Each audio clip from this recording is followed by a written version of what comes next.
I'm Sarah Tietjens. I'm the nursery director for Meow, and today I'm going to be showing you how to bottle feed a kitten. This little girl is Daisy, and she is our first bottle baby of the year. So I'm going to go over just a few things about bottle feeding and bottle baby care.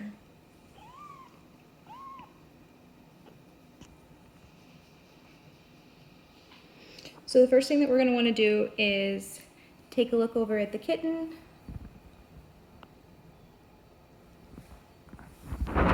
Make sure there's nothing in their nose or eyes or anything that would prevent them from being able to eat properly.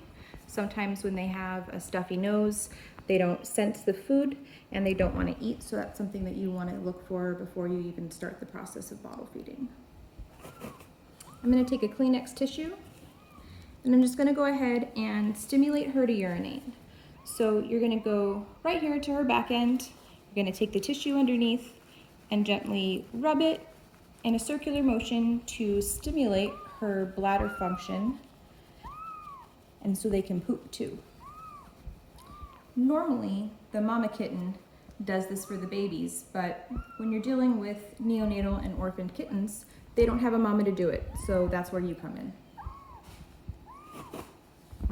You're gonna wanna keep stimulating, even if you think they're done, until there's absolutely no pee left, because that's how we're gonna prevent a urinary tract infection.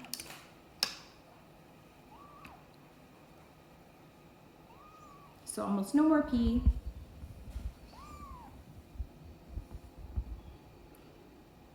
So you always want to feed kittens with all four paws down. You never want to feed a kitten on their side or on their back like this, because they can aspirate, which means that they're just going to choke on some of that milk. And then we have to go ahead and try to get that out, and that's a separate video. So I'm going to make sure she's in the right position, hold her head up, take our pre-prepared bottle with a miracle nipple, insert the tip of the miracle nipple, which never has to be cut or changed, and you're just going to let her find her own latch. You can see her kneading a little bit as if she was drinking from her mom. That's totally normal. And you're going to keep a firm pressure on either side of her head, just kind of gently guiding her to the nipple and keeping her head in place without forcing her. You're not going to squeeze the bottle, but you are going to keep a little bit of pressure on the side just to keep a good flow.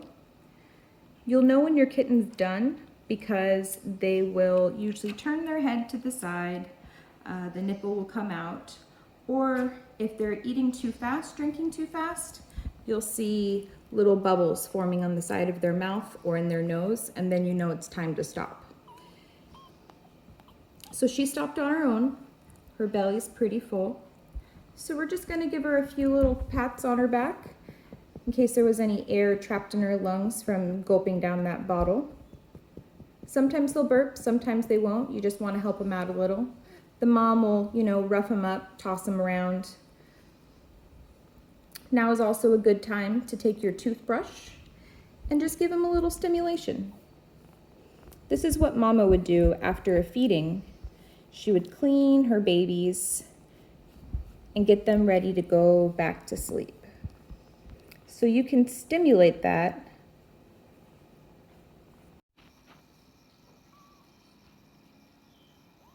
So when she's all done and you've stimulated her again to go to the bathroom, then you're going to go ahead and weigh her. It's really important to weigh your kittens every time you feed. Their weight should continue going up, and it's a good way to see if their weight has plateaued or if they're not gaining weight. So 260 grams, and we would just go ahead and record that in her kitten weight journal.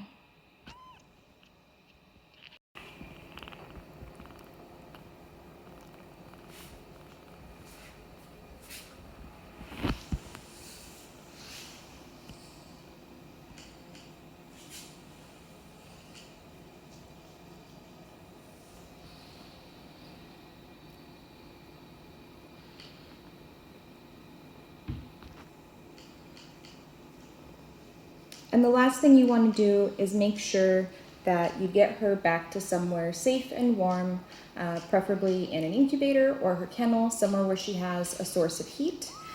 Kittens are really susceptible to getting too cold before and after they're fed, so you have to make sure that they have a warm heat source to get back to quickly.